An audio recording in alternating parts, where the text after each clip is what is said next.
রাজ্যে ক্রমশ বাড়ছে করোনা সংক্রমণ। কাল থেকে বন্ধ রাজ্যের সমস্ত স্কুল। এগিয়ে আনা হলো গরমের ছুটি। রাজ্য সরকারের তরফ থেকে একাধিক সিদ্ধান্ত নেওয়া হয়েছে শিক্ষাক্ষেত্রে। কাল থেকে বন্ধ রাজ্যের সমস্ত স্কুল। আজ স্কুল বন্ধ প্রায় 14 মাস ধরে। পড়াশোনার লেটা চুকে গিয়েছে 1 বছরের বেশি সময়। স্কুলের জামায় এখন কচুর শাকের দাগ। স্মার্টফোন তো দূর কি বাত, তাই বিয়ে দিয়ে দাও। এভাবেই ক্লাস 9, 10, 11, 12 এর ছাত্রীদের বিয়ে হয়ে যাচ্ছে পশ্চিমবঙ্গের পুরুলিয়া, বেলপাহাড়ি, মেদিনীপুর, ক্যানিং, নামখানা এইসব অঞ্চলের। আমরা যারা শহরে থাকি, যাদের ছেলেমেয়েরা অনলাইন শিক্ষা ব্যবস্থায় শিক্ষিত হতে চলেছে, যারা বেসরকারি স্কুলে পড়াশোনা করে, তারা জানতেও চাইছি না এই ভারতবর্ষের পঙ্গু শিক্ষা ব্যবস্থাকে, যা নিয়ে ধ্যান দেওয়ার কেউ নেই। আমরা সন্ধ্যাবেলা প্রাইম টাইমে মেতে রয়েছি শুভেন্দু অধিকারী, অমিত শাহ, বিমান বসু, মমতা বন্দ্যোপাধ্যায়, ভোটের পরবর্তী সমস্যা ইত্যাদি ইত্যাদি নিয়ে। সময় নেই বড় বড় টেলিভিশন চ্যানেলগুলোর, সময় নেই বড় বড় ম্যাগাজিনগুলোর, সময় নেই এ দেশের কোনো সাংবাদিকের এই কথাগুলো বলার জন্য। কারণ তাদের ছেলেমেয়েরা বেশিরভাগই বেসরকারি স্কুলে পড়াশোনা করে, আর সেখানে কিন্তু পড়াশোনার কোনো ঘাটতি হয়নি গত 1 বছরে। যদিও ক্লাস 9, 10 এবং 11, 12 এর কয়েকদিনের জন্য পড়াশোনা শুরু হয়েছিল, বাকি শিক্ষা ব্যবস্থার কোনো দিক ঠিক করতে পারেনি এ রাজ্যের সরকার। ভালো স্কুল ঘর নেই, স্কুল ঘরে পলেস্তরা খসে পড়ছে, ইলেকট্রিকের ভালো ফ্যান নেই, আর ফ্যান থাকলেও সেটা ঘোরে না। অফিসে ক্লার্ক নেই, স্কুলে টিচার নেই, প্যারা টিচার নিয়ে চলছে। ধ্যান দেবে কে? কেউ দিচ্ছে না, কারোর জানারই দরকার নেই। मैंने पूछा, ये बच्चियां आती हैं, बच्चे आते हैं, 4 कमरे बना के रखे हुए हैं, भैया यहाँ टॉयलेट्स हैं कि नहीं? टॉयलेट्स नहीं है जी। बच्चियां कहाँ जाती हैं? वैसे ही खुले में जाती हैं। मैंने कहा 15 लेडीज टीचर्स वहाँ पढ़ा रही हैं। मैंने पूछा लेडीज टीचर्स कैसे टॉयलेट जाती हैं? 8 घंटे 7 घंटे के लिए नौकरी करने आती हैं। अब मुझे नहीं पता, मैं चैनल पे सब कहूँ, उन्होंने मुझे बताया, प्रिंसिपल ने मुझे बताया कि हम वो कोने में जाती हैं और उससे पहले 2 टीचर्स को पहले खड़ा कर लेते हैं ताकि कोई उधर आए ना। ये विकास है। কিছু কিছু শিক্ষক তাদের নিজেদের উদ্যোগে অনলাইনে পড়ানোর চেষ্টা করছেন বটে, কিন্তু সরকারের তরফে কোনো গাইডলাইন নেই। আজকের দিনে শিক্ষকদের কাজ হচ্ছে ওই মাসে 2 বার কি 3 বার স্কুলে গিয়ে মিড ডে মিলের খাবারটা পৌঁছে দিয়ে আসা, আর কোনো ধ্যান ধারণা এই সরকার মানে এদেশের সিস্টেমেরই নেই যে বাচ্চারা কিভাবে পড়াশোনা করবে আর কি। একটা রিপোর্ট দিয়ে বেরিয়েছে, আমি দেখাবো ভিডিওটা, যে গুজরাটের একজন শিক্ষক নাকি স্কুলে 350 বাচ্চাকে একসাথে পড়ান, সিডি চালিয়ে, একটা প্রজেক্টরে সিডি চালিয়ে তিনি সেখানে পড়ান। 618 बच्चों को पढ़ाने के लिए 3 टीचर्स हैं। मैंने प्रिंसिपल साहब को सलाम किया। मैंने पूछा आप किस हिम्मत से पढ़ाते हो साहब, किस हिम्मत से पढ़ाते रहे इन बच्चों को? उन्होंने कहा वो सीडीज आती है ना, हम तो सारे क्लासरूम्स में सीडी लगा देते थे। अरे सीडी से इस देश की हायर एजुकेशन चल रही है क्या? শিক্ষক শিক্ষিকাদের সম্পর্কে আমাদের সমাজে এরকম একটা ধারণা হয়ে গিয়েছে যে তারা 1 বছরের বেশি সময় ধরে মাইনে পাচ্ছেন। স্টুডেন্টরা বলে শিক্ষকরা নাকি ঠিক করে ক্লাস নেন না, আর অভিভাবকরা বলছে যে শিক্ষক শিক্ষিকাদের আর কোনো নৈতিক দায়িত্ব নেই, তারা শুধুমাত্র মাস মাইনের জন্য একটা চাকরি করছেন বটে। আমরা যারা 90 দশকের ছাত্রছাত্রী বা আমাদের পুরাতন যারা, তাদের কিন্তু শিক্ষক শিক্ষিকাদের সম্পর্কে আলাদা একটা সম্মানের জায়গা ছিল। তাদেরকে গুরু বলা হতো, যে সময় পাঠশালা ছিল তখন তো গুরুই বলা হতো। আর তারপরেও আমরা কিন্তু শিক্ষকদের একটা অন্যরকম সম্মান দিয়ে এসেছি, যেটা আজকের দিনের শিক্ষকরা পান না। এর কারণ কিন্তু শুধুমাত্র সামাজিক নয়, বরং সরকারিও। কারণ যত বেশি শিক্ষার বেসরকারীকরণ হচ্ছে, তত বেশি করে ছাত্রছাত্রীদের এই শিক্ষকের প্রতি কোনো রকম সম্মান বোধ কিন্তু জন্মাচ্ছে না। এই যে বিশ্ব মহামারীর সময় গত 1 বছর ধরেই প্যান্ডেমিক চলছে, এই সময় কিন্তু সরকার এই 1 বছর ধরে যে শিক্ষক শিক্ষকদের মাইনে দিচ্ছেন, তাদেরকে কিন্তু এই প্যান্ডেমিকের বিভিন্ন জায়গা থেকে উদ্ধার করার জন্য সরকার তাদেরকে ব্যবহার করতে পারত, কিন্তু কোনো সরকারই সে বিষয়ে গা লাগায়নি, তাই তাদেরকে কোনোভাবে ব্যবহারও করা যায়। ভোট হবে, কেন্দ্রীয় বাহিনী কোথায় থাকবে? স্কুল কলেজে, সেখানে লঙ্গরখানা চলবে। দুর্গাপুজো হবে, প্যান্ডেলের লাইট, প্যান্ডেলের বাঁশ কোথায় থাকবে? স্কুলে থাকবে। আমাদের ভোট হবে, ভোটের সময় বাইরে থেকে যে সকল পলিটিক্যাল পার্টির কর্মীরা আসবেন, তারা কোথায় থাকবে? স্কুলে থাকবে। ব্রিগেড হবে, সেখানে বাইরে থেকে গ্রাম থেকে কর্মীরা আসবেন, কোথায় থাকবে? স্কুলে থাকবে।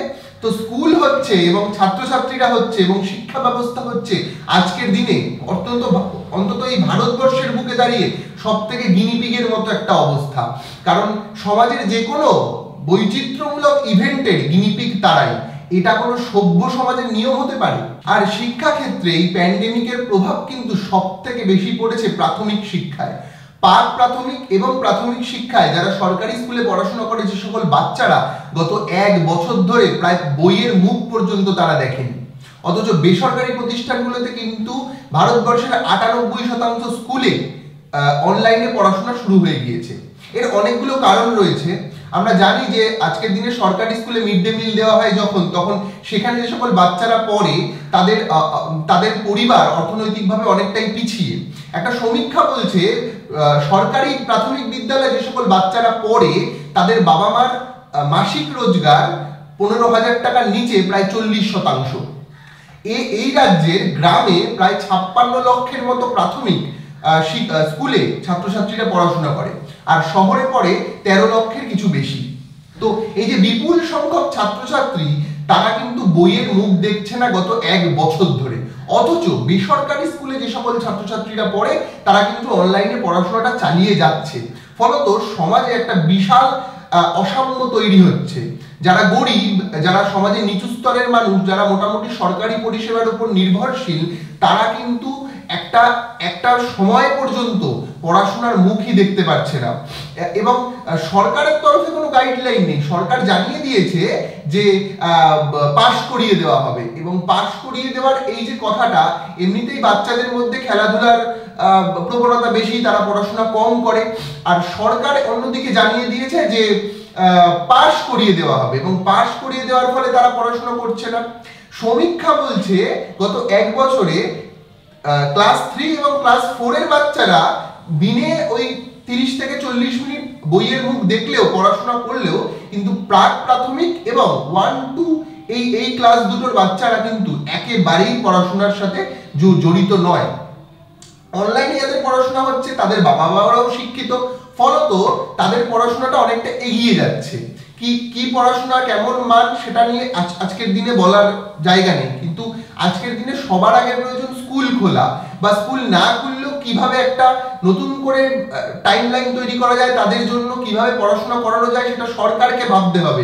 এই রাজ্যের শিক্ষা ব্যবস্থা আছে, শিক্ষা মন্ত্রী আছে, সংগঠন আছে, শিক্ষকদের নিজস্ব সেল আছে, কিন্তু তাদের মানে পড়াশোনা করানোর কোনো রকম ইচ্ছা শক্তি নেই বাচ্চাদেরকে।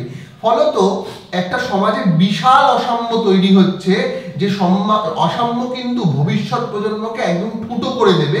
বিশেষ করে যারা সরকারি স্কুলে পড়াশোনা করতে চাইছে বা করছে তাদেরকে কিন্তু শিক্ষা ব্যবস্থা থেকে একেবারে বাইরে করে দেবে। আর উল্টো দিকে বেসরকারি স্কুলে যারা পড়াশোনা করছে, যারা অনলাইন শিক্ষা ব্যবস্থায় শিক্ষিত হচ্ছে, তারা কিন্তু এদের থেকে অনেকটা এগিয়ে যাবে। ভারতবর্ষের প্রায় 14 কোটি প্রাথমিক শিক্ষা ব্যবস্থায় শিক্ষিত ছেলেমেয়েরা আজকের দিনে এইভাবে ক্ষতিগ্রস্ত হচ্ছে। সমীক্ষা জানাচ্ছে ভারতবর্ষে যারা প্রাথমিক স্কুলে পড়াশোনা করে তাদের মা বাবার কিংবা পরিবারের স্মার্টফোন নেই প্রায় 70%। আর পশ্চিমবঙ্গের মতো রাজ্যে অধিকাংশ জায়গায় নেটওয়ার্কের একটা বড়সড় প্রবলেম রয়েছে। যেমন কোচবিহারের দিনহাটা কিংবা সুন্দরবনের পাথর প্রতিমা, এরকম বহু গ্রামাঞ্চলে এখনো পর্যন্ত 4G কানেকশন ঠিকঠাক করে আসে না। দিনের অধিকাংশ সময় ইলেকট্রিসিটি থাকে না। এই সময় তারা পড়াশোনাটা করবে কি করে? সাফিসিয়েন্ট ইন্টারনেট কেনার মতো বাবা মার কাছে টাকা নেই, অথচ সরকার বলে দিয়েছে ট্যাব দেবে, ল্যাপটপ দেওয়া হবে, ইত্যাদি বিভিন্ন কিছু দেওয়া হবে। আমরা সবাই জানি যে সেই দেওয়াটা শুধুমাত্র ছবিতেই থেকে যায়। সেই দেওয়াটাতে 2-4টে ভোট বাড়ে হয়তো, কিন্তু আলটিমেটলি একদম নিম্ন স্তরের মানুষের কোনো রকম ডেভেলপমেন্ট কিন্তু হয়নি আর হচ্ছেও না।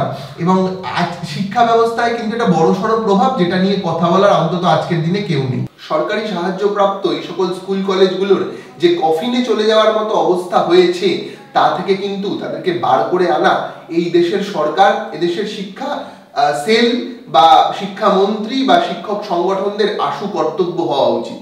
মহামারীর কথা মাথায় রেখেও ইমিডিয়েট স্কুল কলেজ খুলে দিতে হবে। আর যদি স্কুল কলেজ খোলা নাও যায়, তাহলে কিন্তু একটা অ্যাক্টিভিটি টাস্কের মাধ্যমে পড়াশোনাটা করানো যেতে পারে। ইউরোপিয়ান বিভিন্ন দেশে যেভাবে পড়াশোনাটা গত কয়েক মাস আগেও হয়েছে, যেমন ধরুন প্রত্যেক অভিভাবকের সঙ্গে একটা মিটিং করে যোগাযোগ করে তাদেরকে কিছু টাস্ক পৌঁছে দেওয়া বাচ্চাদেরকে, সেই টাস্কগুলো নিয়মিত ছাত্রছাত্রীদের কাছ থেকে আবার নিয়ে নেওয়া শিক্ষকদের। এক্ষেত্রে সরকারকে অনেক বেশি ভূমিকা পালন করতে হবে, যে শিক্ষক শিক্ষিকারা কি তাদেরকে এই করোনা মহামারীর জন্য আলাদা একটা গাইডলাইন তৈরি করে দেওয়া উচিত, যাতে করে সেই অ্যাক্টিভিটি টাস্কগুলো তাদেরকে বাড়িতে দিয়ে পৌঁছে দেওয়া সম্ভব হয়। অথবা সপ্তাহে 2 দিন করে স্কুল খোলা হোক, কলেজ খোলা হোক, যাতে করে বা 50% কে অ্যালাউ করা হোক স্কুলে, বাকি 50% আবার পরের সপ্তাহে আসুক, পরের দিন আসুক। কোনোভাবে আসলে এদেশের এত বিশাল একটা দেশ, তাতে বড় বড় সব নেতা, তারা বড় বড় তাদের ভাষণ, তাদের বিশাল যোগ্যতা, তারা তো অনেক কিছু করতে পারেন, তারা এত ক্ষমতা, তাদের সেটা তো সবাই জানি আমরা। সেই ক্ষমতাকে কাজে লাগিয়ে হোক না একটু পড়াশুনো, হোক না প্রাথমিক স্তরের বাচ্চারা একটু পড়াশোনা করুক না। মানে গত 1 বছর ধরে এই শিক্ষা ব্যবস্থাটাকে মেরে ফেলে সেই স্কুলগুলোতে যদি কয়েকদিন বাদে একটা অন্য কিছু হয়, মানে সেটা অসম্ভব নয়, কারণ এদেশে সবকিছু বিক্রি হয়ে যাচ্ছে। তবুও যদি কোনো বাচ্চারা আবার ফিরে দেখে, আবার যদি স্কুলের মুখ দেখতে পারে, তাহলে সেটা বোধহয় ভালো হবে। কারণ যারা পিছিয়ে পড়া মানুষজন সমাজের, যারা শ্রমিক, যারা লেবার, যারা মজদুর, যারা কৃষক, তাদের ছেলেমেয়েরা তো কতদিন আর রেশনের কম দামি চাল খেয়ে বেঁচে থাকবে? তারাও বড় হোক না। তাহলে আমরা যারা সমাজের এগিয়ে থাকা মানুষ নিজেদেরকে মনে করছি, এ বিষয়ে আমার মনে হয় আমাদেরকেও এগিয়ে আসা উচিত।